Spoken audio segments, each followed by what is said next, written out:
Ma tier list des équipes qui sont qualifiées pour les Worlds. Yo les gars, aujourd'hui je fais ma tier list des équipes qui vont être présentes au World pour cette année. N'hésitez pas à donner votre avis en commentaire et abonnez-vous, je fais des vidéos sur LoL tous les jours. Ok, du coup on commence avec les équipes qui pour moi passeront pas les rondes suisses et que je connais pas trop, donc je vais pas trop m'attarder dessus. Je pense qu'on aura Vivo Kid Stars, Team Secret et 100 Thieves. Donc je crois que c'est des équipes américaines ou brésiliennes, etc.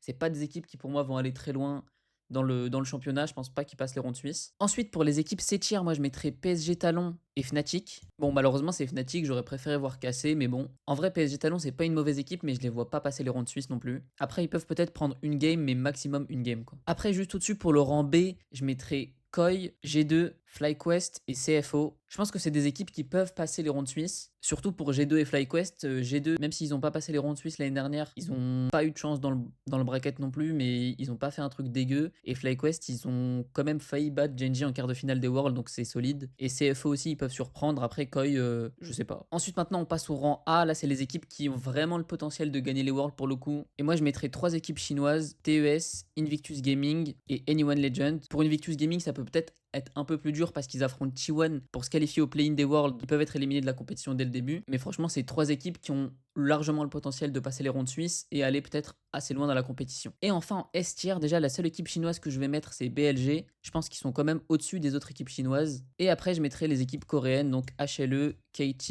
et T1. Même si T1, c'est pas trop ça pour l'instant, ils sont même pas qualifiés réellement au World. Ils vont affronter IG, du coup, comme je le disais, en play-in des Worlds. C'est quand même T1 au World, donc ça peut toujours aller loin. Et même si on n'a pas Zeus cette année, on a Doran, je pense que ça peut le faire quand même. J'ai volontairement oublié Genji parce que pour moi, ils sont vraiment dans une catégorie à part. Même si on sait qu'ils ont une réputation de choker, surtout Chovy au World. Cette année, c'est vraiment la meilleure équipe que Genji ait jamais eu, je pense. Surtout la botlane qui se fait totalement remplacer. L'année dernière, ils avaient Paze et Leens. Maintenant, c'est Ruler et Duro. Donc vraiment, cette année, c'est pour moi les grands favoris de la compétition. Voilà, ma tier list est finie. Je pense qu'elle est pas trop mal. Dites-moi votre avis en commentaire.